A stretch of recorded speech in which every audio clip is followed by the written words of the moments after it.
اللهم صل على سيدنا محمد وعلى آل سيدنا محمد.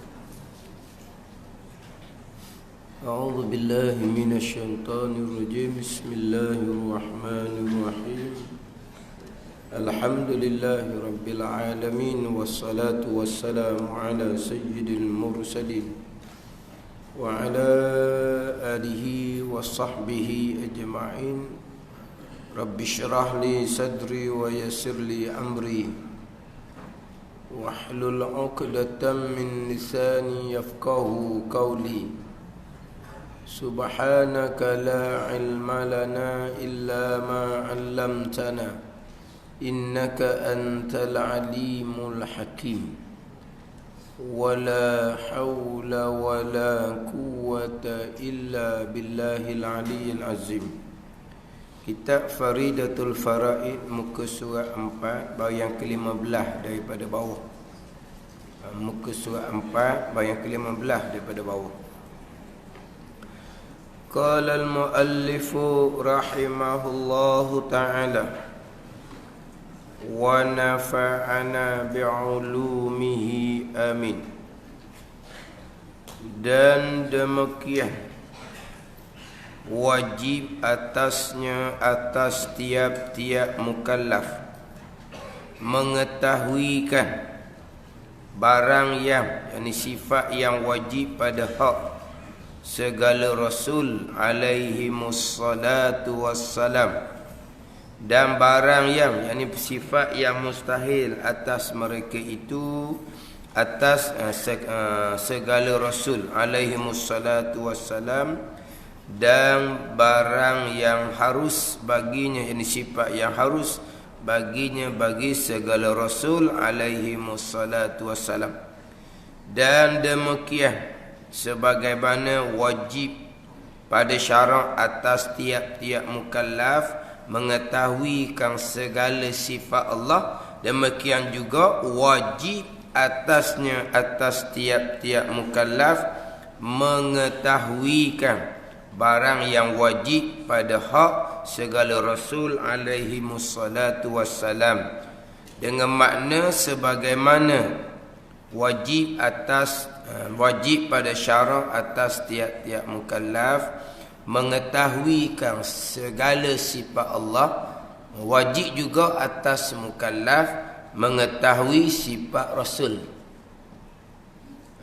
Sebagaimana wajib atas tiap-tiap mukallaf mengetahui sifat Allah, begitu juga wajib atas mukallaf mengetahui akan sifat Rasul. Kenapa? Kerana selain daripada permulaan agama mengenal Allah dengan bahawa mengetahui akan sifat-sifat Allah, wajib permulaan agama juga wajib atas mukallaf mengetahui yang bawa kita kepada mengetahui akan sifat-sifat Allah subhanahu wa ta'ala. Wasilah, tangga jalan kita kepada mengenal Allah, permulaan agama dengan bahawa kita mengetahui akan sifat Allah, yang bawa kita kepada mengenal Allah dengan bahawa mengetahui sifat Allah adalah Rasul. Jadi permulaan agama mengenal Allah. Itu permulaan agama. Mengenal Allah, kita belajar sifat Allah. Jadi wajib atas tiap-tiap mukallaf mengetahui akan sifat Allah. Kemudian kita nak mengenal Allah dengan bahawa kita mengetahui akan sifat Allah. Siapakah yang bawa kita kepada mengenal Allah? Rasul. Maka permulaan agama juga kita kena mengetahui berkaitan dengan Rasul, mengenal Rasul dengan bahawa mengetahui akan sifat Rasul, sebab Rasul lah wasilah, tangga jalan kepada mengenal Allah subhanahu wa ta'ala. Jadi mengenal Rasul ni pun masuk dalam permulaan agama. Yang sebenarnya permulaan agama mengenal Allah, tapi yang bawa kita kepada mengenal Allah ni siapa? Rasul yang bawa kita mengenal Allah. Jadi wajib permulaan agama pun mengenal Rasul. Sebab Rasul yang bawa kita kepada mengenal Allah Subhanahu wa ta'ala. Sebab itulah hak permulaan dahulunya, bermula permulaan barang yang wajib pada syarak atas tiap-tiap mukallaf, iaitu orang yang akil, yang berakal, lagi balik, lagi sampai umur, sama ada laki-laki atau perempuan itu. Mana hak permulaan barang yang wajibnya? Bahawa mengenal ia akan Allah Subhanahu wa ta'ala. Erti mengenal Allah, mengetahuikan segala hukum sifatnya dan segala hukum ketuhanan, dan mengetahuikan. Jadi mengenal Allah yang pertama mengetahui segala hukum sifatnya, dan mengetahuikan, ini atas pada mengetahuikan segala hukum sifat Allah. Jadi mengenal Allah ni apa makna mengenal Allah? Mengetahui ini segala hukum sifat Allah dan mengetahuikan segala yang membawa kepada mengetahuikan demikian itu. Jadi sekarang ni permulaan agama mengenal Allah. Apa makna mengenal Allah? Artinya, erti mengenal Allah mengetahuikan segala hukum sifatnya dan segala hukum ketuhanan. Dan mengetahuikan atau pada mengetahuikan segala hukum sifatnya. Mana mengetahuikan segala yang membawa pada mengetahui demikian itu ni pun, ni termasuk mengenal Allah juga. Apa makna mengenal Allah? Mengetahuikan sifat Allah dan mengetahuikan, ni mengenal Allah ni, mengetahuikan akan segala yang membawa kepada mengetahuikan demikian itu. Mana demikian itu? Mengetahui sifat Allah ni lah. Mana yang bawa kita kepada mengetahui sifat Allah ni? Daripada segala barang yang bergantung dengan Rasul. Jadi mengenal Allah, permulaan agama ni bukan hanya mengetahui sifat Allah jua, bahkan mengetahui juga yang bawa kita kepada mengetahui akan sifat Allah. Mana yang bawa kita kepada mengetahui sifat Allah ni? Daripada segala barang yang bergantung dengan Rasul. Ni hak cerita bab mengenal Allah. Maknanya kita mengaji Aqaid 50. Ni sahur kita istilah panggilan Aqaid 50. Simpulan iman hak 50.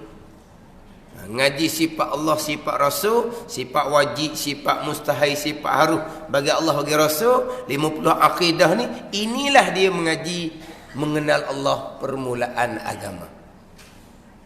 Jadi termasuk mengenal Allah juga kita mengaji akan sifat-sifat Rasul. Apa kaitan? Sebab yang bawa kita mengenal Allah siapa? Rasul yang bawa. Jadi kena-kena juga yang bawa tu. Kena-kena yang bawa kita kepada yang demikian itu, yang demikian mengetahui segala hukum sifatnya sifat Allah. Dan hukum sifat ketuhanan. Hukum sifat Allah ni kita biasa tak sebut gitu. Kita kata mengetahui sifat Allah. Mengetahui sifat Allah apa? Sifat kudrah. Apa hukum sifat kudrah? Apa hukum sifat kudrah? Ada di Allah. Mengetahuikan sifat mustahil. Contoh sifat mustahil, sifat lemah. Apa hukum sifat lemah ni? Tak ada di Allah. Itu hukum dia. Mengetahui hukum sifat. Hak wajib hukumnya ada dan sungguh di Tuhan. Hak mustahil hukumnya dok dan tak dok di Tuhan. Itulah dia. Kita duk sebut kata mengetahui sifat wajib, mengetahui sifat mustahil, kita royak je gitu, tapi kita mengetahui sifat serta hukum dia. Sifat wajib hukumnya mesti di Tuhan. Sifat mustahil hukumnya mesti dok di Tuhan. Itu kita nak pegang. Kuasa kudrah mesti ada di Tuhan. Itu hukum dia. Kemudian sifat lemah mesti tak ada di Tuhan. Itu hukum dia. Itu ngaji sifat mustahil tu. Kita nak ambil hukum dia. Sifat mustahil mesti ada di Tuhan. Kita pun pegang Tuhan tidak lemah. Dia gitu. Tapi kita sebut rekahnya mengenal Allah, mengetahui sifat. Sifat mana? Sifat wajib, sifat mustahil. Tahu saja dah jadi. Tahu saja jadi. Dah jadi tapi padanglah kita sebut tu. Kita sebut mengetahui sifat Allah. Mengetahui dia. Sifat apa? Sifat kudrah. Sifat kudrah tu ada di Tuhan ke tak? Lah, itu hukum dia. Lepas tu, sifat mustahil nak kena tahu juga. Nak tahu juga sifat mustahil. Contoh, sifat lemah. Dan sifat lemah ni hukum di mana? Tak ada di Tuhan. Lepas tu kita pun pegang di akidah kitanya. Tuhan bersifat dengan sifat kudrah. Tuhan tidak bersifat dengan sifat lemah.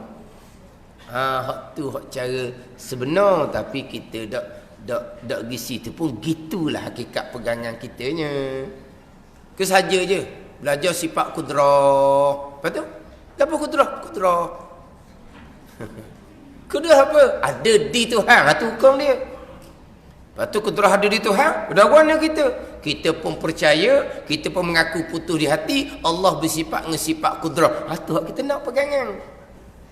Hak kata kudrah mesti ada di Tuhan. Itu hukum akal baru. Pun dia kalau kita naknya. Kita pun pegang di akidah kita. Bahawa Allah Ta'ala bersifat dengan sifat kudrah. Gitulah kita ngajinya. Walaupun kita ngaji pasal kapung tu cerita pendek-pendek pun, gitulah lagi. Kok mana lagi kita ni? Kesal saja je ngaji sifat kudrah kita. Lepas tu pegang tak di akidah kita. Percaya tak di akidah kita. Tuhan bersifat kudrah. Tu kita percaya tu. Tu kewajipan syarak. Ni kena faham lah hak mana wajib syarak, hak mana wajib akal. Biar boleh beza molek. Tapi kalau kita campur lagi antara dua tu, campur ni sebuah nak cerita. Ni sebuah nak cerita. Ni sebuah pegangan tak ada masalah. Ni sebuah pegangan tak ada masalah. Cuma kita ni kadang-kadang wajib akal, wajib syarak. Kita kadang-kadang tukar bimbo gitu. Hak wajib akal dengan wajib syarak. Wajib akal tu jalan kepada hak kita nak pegang tu, hak tu wajib syarak. Jadi kita mengenal Allah ni bukan hanya mengetahui segala hukum sifatnya, tetapi mengetahui juga akan segala yang bawa kita kepada mengenal Allah daripada barang yang berkaitan dengan Rasul. Sebagaimana wajib atas mukallaf mengetahui sifat Allah, dan demikian juga wajib atasnya atas mukallaf mengetahuikan barang yang sifat yang wajib pada hak segala Rasul alaihi musallatu wassalam, dan barang yang sifat yang mustahil atas mereka itu akan segala Rasul alaihi musallatu wassalam, dan barang yang harus bagi mereka itu. Sebab apa? Sebab Rasul lah yang membawa kita kepada mengenal Allah subhanahu wa ta'ala. Jadi mengaji sifat Allah, sifat Rasul adalah permulaan agama, iaitu mengenal Allah subhanahu wa ta'ala. Jadi nak mengenal Allah, kena mengenal Rasul. Jadi yang terdahulunya mengenal Allah, mengetahui akan sifat yang wajib bagi Allah, mengetahui akan sifat yang mustahil bagi Allah, sifat yang harus bagi Allah. Ini masuk pula mengetahui sifat yang wajib bagi Rasul, sifat yang mustahil bagi Rasul, dan sifat yang harus bagi Rasul. Jadi aqaid 50, akidah 50 tu. Learning sehulah akidah 50. Dulu kadang-kadang tempat kita ni tanya akidah 50 tak jawab. Kerana pula akidah 50 kena-kena dia tak pandai nak jawab, tak pandai nak capu. Sebenarnya ada. Tapi kalau cari jumlah akidah 50 tak boleh nak jumlah. Tak pandai nak ngira. Dah mana akidah 50? Sifat yang wajib bagi Allah 20, yang mustahil 20, yang harus 1, 41. Sifat yang wajib bagi Rasul 4, sifat mustahil bagi Rasul 4, sifat yang harus bagi Rasul 1, 9. 41, 9 jumlah dia 50. Tu kita ngaji dah. Dah ngaji dah. Apa orang kata akidah 50 tak tahu? Panggil apa ni? Tak, ni matematik dah lulus di sekolah. Dia tak pandai ngira. Dah dia kata dia ngaji dah sifat Allah, sifat Rasul. Tapi kenapa tak jumpa 50? Tak pandai nak capu. Tak pandai nak capu. Mana ngaji. Itu orang ngaji apa tu? Itu dipanggil permulaan agama. Ngaji sifat Allah, sifat Rasul itu permulaan agama. Tetapi hak kita cerita hak 50 sifat Allah, sifat Rasul ni hak secara tafsil. Ini secara tafsil. Sebab kita mengetahui sifat Allah, sifat Rasul ni dia ada dua peringkat. Satunya mengetahui secara ijmal, satunya mengetahui secara tafsil. Satu secara ijmal, satu secara tafsil. Dua peringkat. Jadi 50 aqaid tu hak tu secara tafsil. Sifat yang wajib bagi Allah Subhanahu wa taala tidak terhingga banyaknya. Sifat yang mustahil bagi Allah Subhanahu wa taala tidak terhingga banyaknya. Sifat yang wajib bagi Rasul banyak, bukan 4. Sifat yang mustahil atas Rasul pun banyak, bukan 4. Jadi hak kata 50 tadi tu, itu secara tafsil. Jadi dalam kitab kita ni depan comel lah. Dan kitab Faridatul Faraid ni disusun lalu dah. Bila masuk kepada pembicaraan sifat Allah, dia akan memulai dengan mengetahui akan sifat Allah Subhanahu wa taala yang tidak terhingga banyaknya. Dalam kitab Faridatul Faraid kita ni. Maknanya kata mengetahui sifat Allah ni hak tafsir, hak Rasul pun hak tafsir 50. Tapi sebelum masuk tafsir, di permulaan bicara berkaitan dengan sifat Allah Subhanahu wa taala ini, dia akan memulai dengan pegangan secara ijmal. Secara kasar dipanggil. Saya ngaji dulu biasa tu sebut secara borong. Ada borong. Lepas tu secara tafsir ni satu-satu barangkali runcit ke apa. Yalah runcit ni secara satu-satu. Hak borong ni hak beli baku tu tau.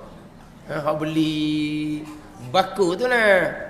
Lepas tu siapa kedah ditimbang pula dia buat kecil-kecil tu runcit barangkali. Secara satu-satu. Kena tak kena dengan terjemahan tu tak tahulah. Mana secara ijmal Allah Subhanahu wa taala bersifat dengan sifat kesempurnaan yang tidak terhingga banyaknya. Jadi sifat yang wajib bagi Allah tidak terhingga banyaknya. Kita kena faham ni, sifat yang wajib bagi Allah bukan macam kita ni. Wajib bagi kita, wajib atas kita. Tu wajib syarak nekan kita. Dia kata wajib bagi Allah, Allah wajib juga. Bukan, wajib bagi Allah pada akal kita. Ada ni. Wajib bagi Allah, Allah jadi wajib juga. Dia gini, ini secara dia punya pengecaman dia. Tapi kaedah ni dia tidak putus, dia hanya ghalib kebanyakan. Kalau kata wajib atas tiap-tiap mukallaf, wajib syarak. Wajib bagi, wajib pada. Wajib bagi, wajib pada, wajib aklan, wajib pada akal. Yajibu ala kulli mukallafin an ya'rifa ma yajibu fi haqqi maulana jalla wa azza. Maka wajib atas tiap-tiap mukallaf. Ni syarat, wajib pada syarat bahawa mengetahui akan sifat yang wajib bagi Allah. Tu pada akal. Itu pengecaman. Kalau kata wajib, lepas daripada kalimah wajib tu didatangkan atas. Itu wajib pada syarat. Wajib pada ataupun wajib bagi, itu wajib pada akal. Ini pengecaman dia lah, kaedah dia. Tapi kaedah ni pada kaedah. Tapi kaedah ni aghlabiyah. Aghlabiyah dengan makna ghalib-ghalib gitu. Ghalib-ghalib gitu. Tapi kalau wajib atas terkadang wajib akal pun ada. Wajib bagi terkadang wajib syarak pun ada. Tapi auto panggil apa? Menyalahi kebiasaan. Tak ada salah dari segi lurah. Tak salah. Sebab kaedah ni bukan kaedah yang mati. Kaedah ni hak biasa-biasanya. Kalau wajib atas, wajib syarak. Kalau wajib bagi, wajib akal. Ataupun wajib pada, wajib akal. Wajib akal ni akal kita. Sifat yang wajib bagi Allah tidak terhingga banyaknya. Wajib bagi Allah ni pada akal kita. Tuhan ini, mana Tuhan yang menjadikan segala-gala, yang mana tiada Tuhan melainkan Allah Subhanahu wa taala. Pastilah Tuhan bersifat dengan sifat kesempurnaan, sifat ketinggian yang tidak terhingga banyaknya. Pastilah Maha Suci Tuhan bersifat kekurangan yang tidak terhingga banyaknya. Bila sifat kesempurnaan, sifat ketinggian tidak terhingga banyaknya, maka sebaliknya sifat kekurangan tidak terhingga banyaknya juga. Itu secara ijmal kita pegang. Kemudian sifat Tuhan tidak terhingga banyaknya bilangan. Dah kita permulaan agama mengenal Allah. Mengenal Allah ni bukan mengenal akan zat Allah. Mengenal Allah dengan bahawa kita mengenal sifat Allah. Dan sifat Allah tidak terhingga banyaknya tu. Setakat mana kau panggil kenal Allah? Setakat sifat 20 panggil kenal dah tu. Itu secara tafsil dia panggil. Secara detail satu-satu. Inilah kitab Faridatul Faraid. Tapi kalau kita mengaji kitab tauhid kecil, masuk je tajuk bermula sifat yang wajib bagi Allah ialah 20. Derek kepada tafsir lalu dah. Bermula sifat yang wajib bagi Allah 20. Kita pun faham sifat Allah 20. Salah fahaman tu, tak betul. Lepas tu 20 lah kita royak. Itu secara tafsil. Dah kitab dah royak pun gitu tu kitab kecil. Tengok dalam kitab Faridatul Faraid kita disusun.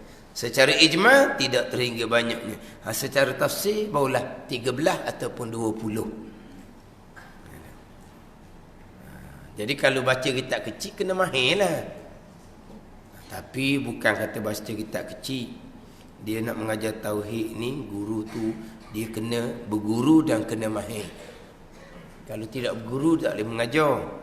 Kalau berguru tapi tidak mahir tak boleh mengajar. Bahkan dalam kitab Bidayatul Hidayah, dalam kitab Aqidatun Najin, haram kita belajar ilmu usuluddin, ilmu tauhid dengan guru yang tidak berguru dan tidak mahir. Lepas tu pengarang mengatakan pada masa mereka, ada mereka-mereka yang mengaku pandai ilmu usuluddin, dia membinasakan orang awam, orang ramai. Dia mengaku dia pandai ilmu usuluddin, dia pun mengajar. Dia membinasakan orang ramai, fitnah yang besar dalam agama. Dulu-dulu ada dah pesen tu. Tak mengaji ilmu usuluddin, tak mahir tapi nak mengajar. Jangan main, sekarang pun ada pesen tu. Saya biasa sebut semua kan. Di Fotoni, di kedai-kedai kitab ada dijual kitab yang penuh dengan catatan. Dia panggil dobik penuh dengan catatan. Yang mana tuan kitab dia belajar contoh Faridatul Faraid ini bertahun nak dikabih. Jadi catatan dia banyak, catatan tepi dia banyak. Selesai dia mengaji, dia photostat kitab dia dijual kedai. Kitab awak dia ngaji tu disimpan lah untuk dia, tapi dijual. Ada. Jadi ada orang kita daripada Malaysia ni pergi jalan di foto ni, masuk ke dalam kitab, dia tengok kitab Faridatul Faraid ni, tanda comelnya memang comel.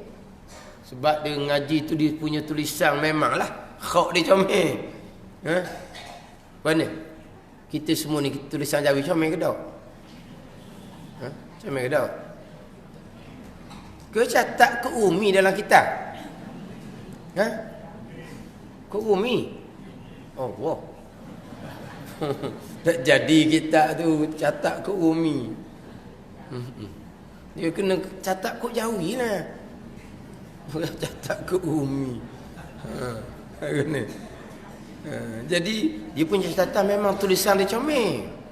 Jadi kita beli tengok, Allah comelnya. Ada orang beli, dia beli. Beli tak apalah untuk kita sebagai tambahan. Balik mengajar kitab Faridatul Faraid. Kata dia mengajar. Dia tak belajar kitab tu mengajar macam mana. Ni. Tapi boleh bercerita, boleh bercakap. Orang boleh berceramah. Kita kena faham molek ni. Orang yang pandai bercerita, tidak seperti dia belajar. Dia menggunakan kepetahan. Kita kadang-kadang suka kepetahan. Sebab kita kata tidak mengantuk. Kalau tak mau mengantuk, tengok TV lah. Tak mengantuk lalu. Tengok pula lawak jenaka dalam TV tu kan. Tak mengantuk. Tengok pula cerita Hindustan. Lagi tak mengantuk. Kalau tak mau mengantuk. Kita nak ilmu. Kita tak pernah mengaji. Saya mengaji dengan tuk guru dulu. Kalau buah nak segar mata tak ada. Tak ada. Tu guru tua dia mengajar kan, dia mengajar betul benar. Telinga kita gerak duk nak perhati dia kata apa ni, gerak. Dah. Tak apa nak jelas je. Tapi sebab apa kita mengaji? Kita nak ilmu dia. Bukan nak kepetahan lidah dia. Ni nak Nabi kata dah ni akhir zaman kita minta berlindung daripada khutabaul fitnah. Nabi kata tukang-tukang ceramah agama yang mencelarukan agama. Ni penceramah ilmunya tidak ada. Ilmu tidak ada, tapi dia pandai mengoloh, pandai cakap. Ini bagi khutabaul fitnah. Tapi kita ada nak gitulah. Nak sedap bunyi. Tak ngatuk kita kata. Itu masalah kita. Kita nak ilmu ke, kita nak berhibur, gitu jelah. Kan? Sungguh tu guru mengajar. Hak sedap tu sedaplah. Itu atas kurniaan Tuhan. Kadang-kadang tu guru hak mengajar slow dak sedap tu, hak ni tu guru ni mengajar sedap, kalau banding ilmu, banyak ilmu hak tu guru mengajar dak sedap ni.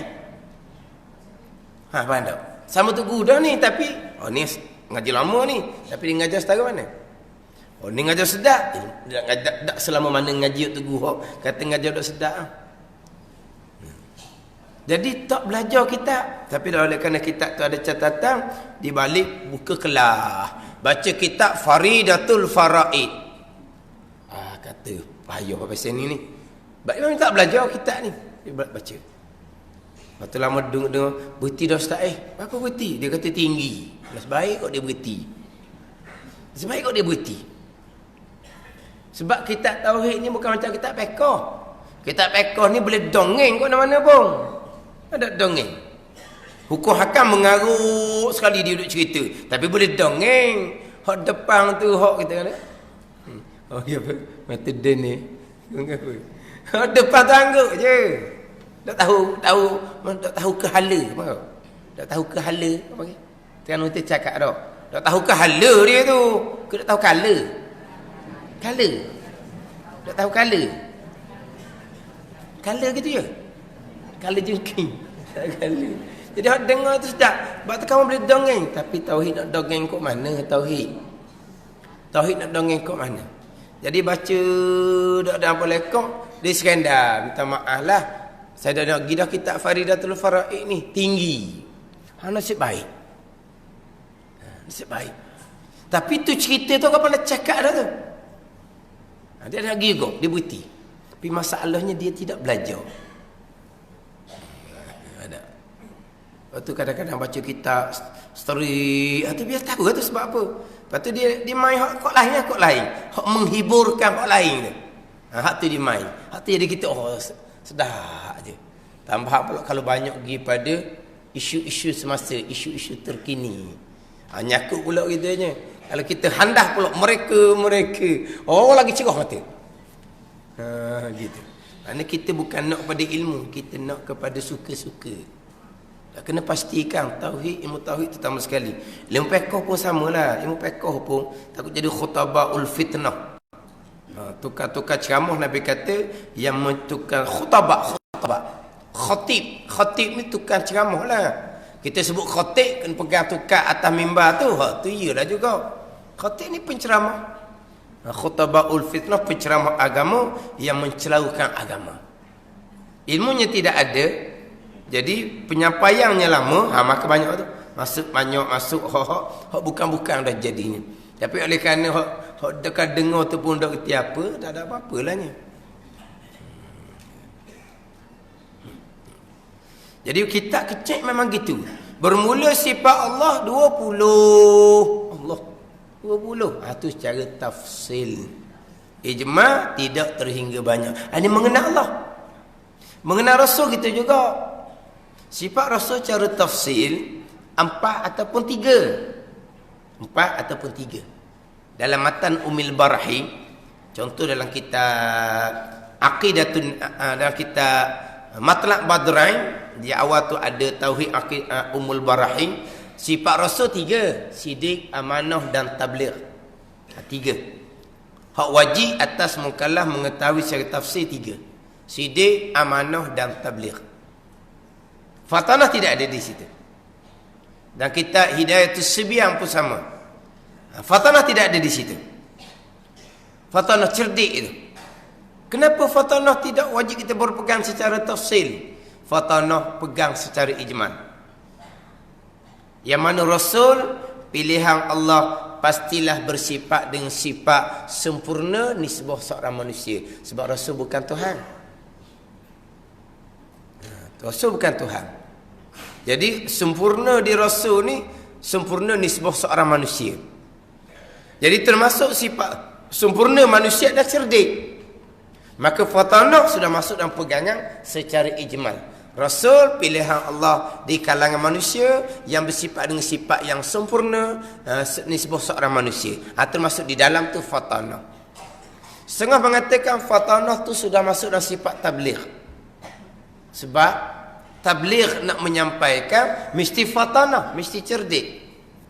Kalau tidak fatanah tidak boleh nak menyampaikan. Jadi fatanah tak payah bilang suku, fatanah sudah masuk di bawah sifat tabligh. Jadi yang wajib atas mukallaf mengetahui secara satu-satu 3. Sidik, amanah, tabligh. Tapi kita biasanya 4. Sidik, amanah, tabligh dan fatanah. Kita 4. Itu cara tafsir. Secara ijma'nya Rasul bersifat dengan sifat sempurna semua manusia, banyak bilangan dia. Lepas tu, banyak mana tu? Hak tu tak wajib kita mengetahui secara tafsir. Tapi nisbah kata sifat ni, sifat sempurna nisbah manusia, mesti ada di Rasul. Macam contoh, berani. Penakut. Mana sifat sempurna? Berani. Maka Rasul berani. Tegas. Dengan keluk-kelek. Apa? Sudah. Apa nak bagi? Dia tegas ni, tegas. Ni sekali gitu, sekali gini, sekali gitu. Dah tegas. Panggil keluk-kelek lah. Jadi tegas dan keluk-kelek mana sempurna? Tegas. Rasul bersifat dengan sifat tegas. Dia gitu. Itu secara ijma' tak payah bilang satu-satu lah. Itu 2 peringkat belakang tu. Cara satu-satu sidik, amanah dan tabligh. Sidik, amanah dan tabligh. Yang asas sifat Rasul adalah amanah. Amanah tu asas sifat Rasul. Amanah. Ataupun dipanggil sifat ismah. Kita jangan jumpa kita. Sidik, ismah dan tabligh. Ada. Kita kata Rasul ni maksum kan? Maksum tu sifat ismah. Kita panggil Rasul maksum. Apa maksum? Rasul bersifat dengan sifat ismah. Apa makna ismah? Terpelihara daripada melakukan perkara yang Tuhan larang. Itu maksum. Tapi kita jangan-jangan kita mengaji sifat ismah. Tapi kita berpegang Rasul maksum. Maksum tu ismah. Jadi asas sifat Rasul maksum, ismah. Sebab apabila Rasul ismah, pasti benar, tidak dusta. Sebab dusta bukan ismah. Bukan amanah dia panggil. Rasul pasti menyampaikan. Sebab itu perintah Allah Subhanahu wa taala, ya ayyuhar rasul balligh ma unzila ilaika. Wahai rasul, sampai oleh kamu. Itu perintah Allah. Maka rasul yang bersifat dengan amanah, yang bersifat dengan ismah, pastilah menyampaikan. Itu asas sifat rasul. Ismah, amanah, kita panggil rasul maksum. Kemudian kita mengaji sifat Allah dari tafsir 20, asasnya wahdaniyah. Waktu kena satu-satu tu. Asasnya wahdaniyah, keesaan. Wahdaniyah, esa. Ni kita mengaji ilmu tauhid. Tauhid itu wahdaniyah tu lah. Kenapa nama ilmu ni tauhid? Ambil daripada wahdaniyah. Sebab asas sifat Allah adalah wahdaniyah. Bila Allah Ta'ala ni esa, pasti ada tetaplah. Bila Allah Ta'ala esa, tidak ada Tuhan yang lain, pasti Tuhan yang esa ni kidam. Sebab Tuhan yang esa. Kalau ada dua Tuhan, hak mana hak dulu, hak mana hak kemudian. Boleh cakap gitu lah. Ada dua Tuhan. Hak mana hak Tuhan nombor satu, hak ada dulu. Hak mana hak Tuhan nombor dua, hak ada kemudian. Sebab Tuhan yang pertama mengadakan Tuhan yang kedua contohnya. Tuhan esa. Esa mesti kidam. Dia gitu. Ambil daripada wahdaniyah. Bila esa pastilah bersifat dengan sifat kudrah. Dan kudrah Allah ni umum mertai kesemuanya sebab hanya Allah jua Tuhan. Ambil daripada wahdaniyah. Anda panggil ni mengaji sifat Allah, sifat Rasul untuk mengenal Allah Subhanahu wa taala permulaan agama. Ini cerita ni hak kita duk ngaji sama-sama ni benda ni kita duk ngaji ni. Tak lari dah kitanya, tak lari dah. Kalau kita duk ngaji tak lari. Cuma kalau tanya kita mengaji apa, dia nak jawab. Ngaji permulaan agama lah, mengenal Allah. Dan ngaji mengenal Allah ni ngaji ke mana? Ngaji sifat Allah. Lepas tu sifat Rasul kena ngaji juga. Sebab Rasul yang bawa kita kepada mengenal Allah. Nak cerita kita tak pandai, tapi apa yang kita duk cerita ni memang kita ngaji gitu. Mengaji sifat Allah tu wajib pada akal. Kita nilai kau akal, Tuhan mesti kuasa. Sifat kuasa, sifat yang wajib pada akal. Sifat lemah, sifat yang mustahil pada akal. Hukumnya, hak wajib di Tuhan, ambil lah. Hak mustahil di Tuhan, sepak tu ambil lah. Buanglah, tahu lah. Hak mustahil tu. Jadi sekarang ni, hak wajib mesti ada di Tuhan, sifat kudrah. Mana kita letak hukumnya, kudrah ni mesti ada di Tuhan. Tu hukum dia. Hak lemah, akal tak terima nak kata di Tuhan. Dan akal tak terima nak kata di Tuhan, sepaklah, buanglah. Hukumnya lemah, tak ada di Tuhan. Itu akal. Kemudian kita pun pacak di akidah kita, Allah kuasa, Allah tidak lemah. Itu kewajipan syarak, dipanggil pegangan. Cuma kenapakah sifat Allah pun didatangkan juga sifat mustahil? Wajib juga mengetahui sifat mustahil. Sifat Rasul pun didatangkan juga sifat mustahil. Wajib juga mengetahui sifat mustahil bagi Rasul. Tak cukup ke setakat sifat wajib? Sudahlah. Allah ada, sudah. Tak ada Tuhan sudut cara lah. Allah kuasa, sudah. Lemah Tuhan sudut cara lah. Hak mustahil apa lagi nak bercara? Dia selagi tidak datangkan hak mustahil, hak wajib, hak kita nak ambil ni tak akan kemah. Melainkan kena datang juga hak sebaliknya. Sebab suatu perkara al-asya' la tatabayyanu illa bi adadiha, itu tidak akan nyata melainkan kena datangkan sebalik dia baru nyata. Samalah contoh kita kata mudah-mudah dalam ilmu fiqh.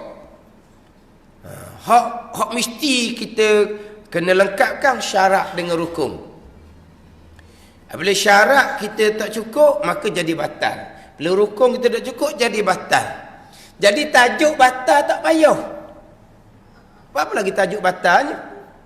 Syarat cukup, sah. Syarat tak cukup, batal. Rukun cukup, sah. Rukun tak cukup, batal. We kena hak syarat sudah. We kena hak rukun sudah. Hak batal tak payah. Tak jadi. Hak batal kena cerita juga. Syarat sah, suci daripada hadas kecil, hadas besar. Kita tengok pula perkara membatalkan semayang, kedatangan hadas tengah solat, ketu. Batal. Apa bezanya dengan syarat sah suci daripada hadas kecil dengan kedatangan hadas? Apabila kedatangan hadas, syarat sah tak cukup, jatuh batal. Batal bertajuk suku. Ada. Syarat sahnya suci daripada najis. Perkara yang membatalkan semayang, kedatangan najis dalam solat kita. Hak tulis je. Hak batal, hak kita nak jaga tu bersuku. Dia kaedah dia dah gitu. Ada. Syarat sahnya menghadap kiblah. Tengok pula yang membatalkan semayang, berpaling dari kiblah, batal semayang. Syarat sahnya menutup aurah. Tengok pula hak batalnya, terbuka aurah, batal semayang. Kata buka aurah, batal semayang. Walaupun terbuka tu sekejap sekalipun, batal semayang. Melainkan kalau terbuka tu ditolak oleh angin, tu sempat tutup segera, tak batal semayang. Tapi kalau terbuka tu bukan ditolak oleh angin, dilakukan oleh yang ada ikhtiar, ada pilihan. Anak kita pernah pergi salak, pernah kita tutup, buti-buti, batal. Sebab itu ada perbuatan ikhtiar tu, anak kita tu, budak tu. Dia ada pilihan. Angin ni ditiup gitu je. Faham tak? Ada ikhtiar. Walaupun binatang. Kucing tu Allah meniku sungguh. Dia main mutar-mutar di bawah semayang kita, terbuka. Nampak kaki orang puang contohnya. Putih semayang. Kita sempat tutup segera. Putih semayang. Batal. Terbuka di angin barulah. Sempat tutup segera, tak batal. Gitu. Tapi masalahnya, di situ sudah ada di syarat sahnya. Menutup aurah. Terbuka aurah tak sebut-sebut lah. Memang batal. Nak pergi ikut mana lagi dah syarat sahnya menutup aurah. Sebalik terbuka batal. Itu tajuk suku. Perkara yang membatalkan semayang, tajuk suku. Faham tak? Mana hak kita nak, kita kena cerita. Hak kita nak jaga, hak kita nak apa, kena cerita. Sifat wajib bagi Allah kena cerita. Sifat mustahil pun kena hari juga. Ni kaedah dia gitu dah. Kalau tak faham kaedah, apa duk ngaji? Tak ada Tuhan, akal tak terima sama sekali. Lemah Tuhan, akal tak terima. Kena cerita tu. Bila kita mengetahui, kita belajar dari segi hukum akal, Tuhan wajib ada. Tak ada Tuhan. Tak ada Tuhan, fikir-fikir tak boleh nak terima sama sekali. Jadi hak tak ada pun kena fikir juga. Kalau kita tak cerita hak mustahil tiada Tuhan ni, kita melihat wajib je, Tuhan ada. Tak ada Tuhan, mungkin juga berkali. Lepas tu nak kemas pula, tak ada Tuhan, mustahil sama sekali. Ini barulah kemas pegang, ini baru sah pegangan. Jadi hak mustahil kena hari juga. Contohlah kita kata, kalau kita dah baca ayat-ayat Quran, Qul huwallahu ahad. Kata ilmu yang Muhammad bermula Allah Ta'ala, Tuhan yang Esa. Dalam huraian mesti tak akan lepas daripada Tuhan tidak berbilang. Mesti ada. Tak ada. Inna Allah ala kulli syai'in qadir. Sesungguhnya Allah Ta'ala amat kuasa atas suatu Tuhan ni tidak lemah. Dalam huraian tu mesti ada. Ni. Nak kemah gitu ni. Tak ada. Tuhan mengetahui, Tuhan bukan jahil. Tuhan mendengar, Tuhan bukannya pekak. Dalam huraian kita terjemah ayat Quran gitulah. Macam contoh dalam ayat wa tawakkal 'alal hayyil ladzi la yamut. Berserahlah kamu atas Tuhan yang hidup, la yamut, yang tidak mati. Tuhan kata. Wa tawakkal 'alal hayyil ladzi la yamut. Berserahlah kamu atas Tuhan yang hidup, yang tidak mati. Hidup tidak mati nah. Aku Tuhan kata, Tuhan susuli dengan allazi la yamut. Ada. Jadi hak mati pun kena kira juga. Betul Tuhan macam mana? Tidak mati. Tu hukum bagi sifat mustahil. Tu kita tidak pegang. Hukum bagi sifat mustahil tidak mati. Jadi hak tidak kena hari juga. Lam yalid wa lam yulad. Tu. Tidak beranak dan tidak diperanakkan. Hak tidak ni kena hari juga. Tidak beranak. Beranak mustahil. Hukumnya istihalah, tidak beranak. Diperanakkan mustahil. Hak hukumnya istihalah, tidak diperanakkan tu. Mari belaka tu kan. Macam tadilah, tidak mati. Allah yang hidup, yang tidak mati. Sebab tu didatangkan dengan sifat mustahil. Bagi Allah pun didatangkan sifat mustahil, bagi Rasul pun didatangkan sifat mustahil. Barulah kejap kita dengan hak wajib yang kita nak pegang tu. Bukan saja datang mustahil ni. Kalau tak ngaji, kalau tak ngaji kat ada sifat 20, mustahil mari juga. Sama macam tadilah bila kita baca ayat Quran, kita menghuraikan ayat Quran, kita mentafsirkan ayat Quran, hak tidak akan didatangkan juga. Tuhan Esa, Tuhan tidak lemah. Faham tak? Mesti didatangkan hak tidak tu. Bolah kejap. Dia kena tang kedua-dua. Ni kalau ikut agama begini. Kalau dia ikut agama begini jadinya. Kena pakai kedua-dua. Belajar agama begini. Kalau tak belajar jadi begini. Kena datang kedua-dua. Kita sekarang penting belajar agama. Kita belajar agama. Tapi hak tak belajar agama kena cerita juga. Kok mana jadi rosaknya tak belajar agama? Kena datangkan juga. Biar kata nampak tak belajar ni jadi pesen ni. Bukan cerita lebih belajar saja tak. Kena cerita pula di mana kau kurang, di mana salahnya, di mana mudaratnya kau tak belajar. Kena cerita. Sebab kalau tidak kita belajar molek.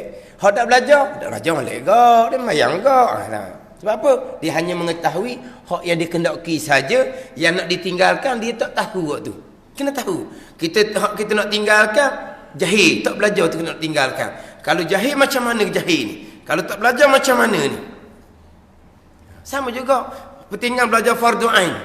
Tak belajar fardu ain jadi macam mana? Kita belajar fardu ain pun semayang bang tak tinggal di jemaah kita ramah semacam, makmur semacam. Kerek makan, pah makan. Kau makmur. Kerek makan. Ramah majlis surah. Lepas tu kepentingan ilmu fardu ain. Tahu fardu ain kepentingan dia. Lepas tu satu, kemudaratan kita tak belajar fardu ain. Tu mustahak nak kena tahu.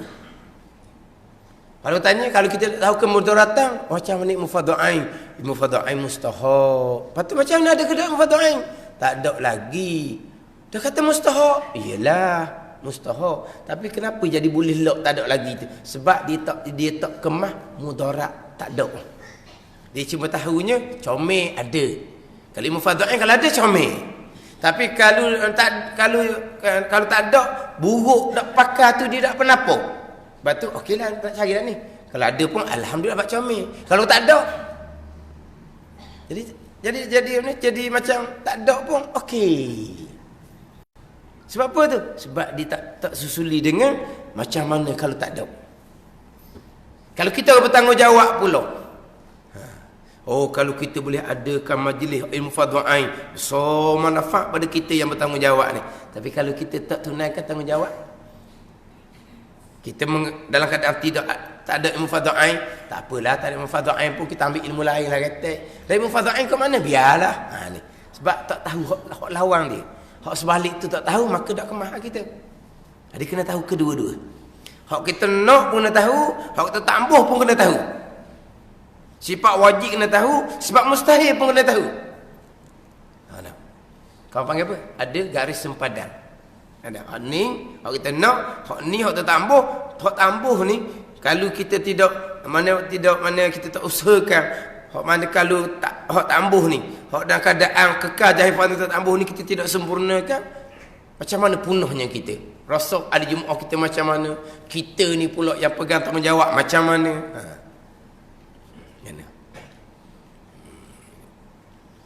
Kadang-kadang kau bersoal tu apa benda lagi sifat wajib tu cerita sifat mustahil.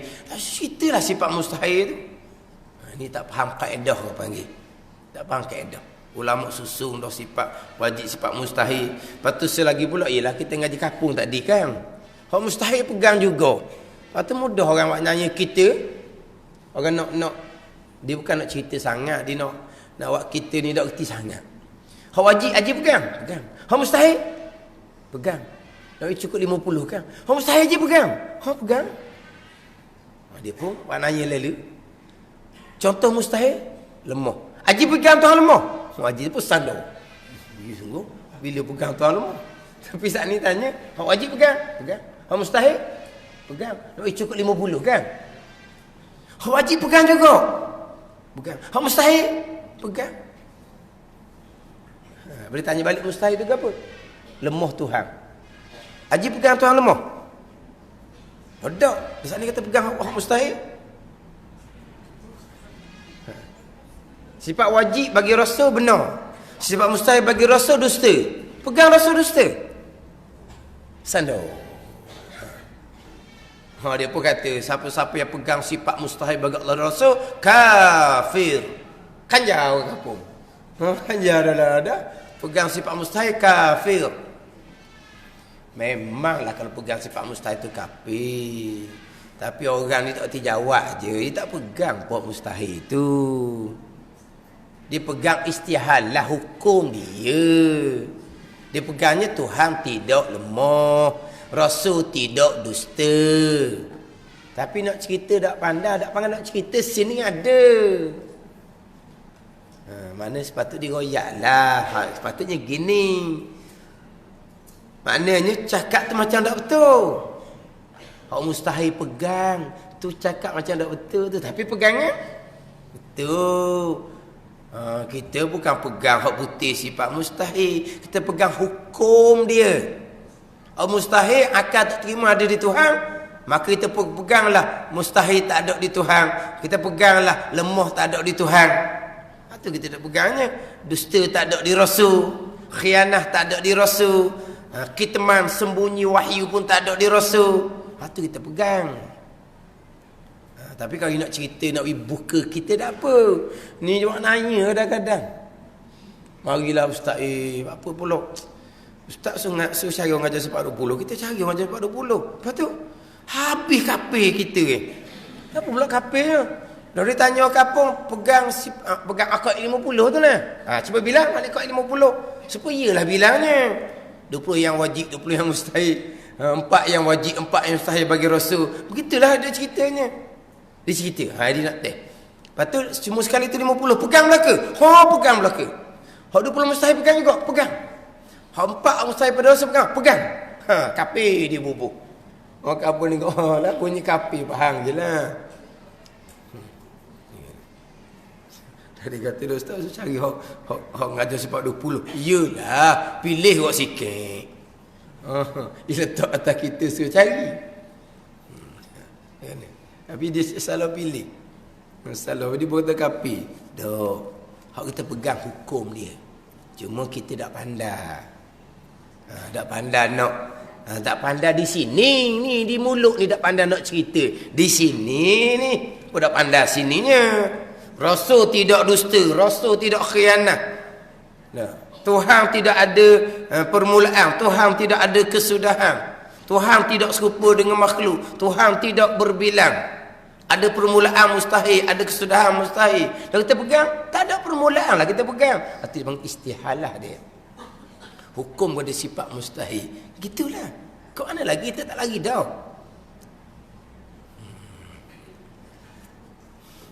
Tapi kita ngaji, biar panjang, biar lebih sikit lah. Biar orang tak boleh nak nanya kita.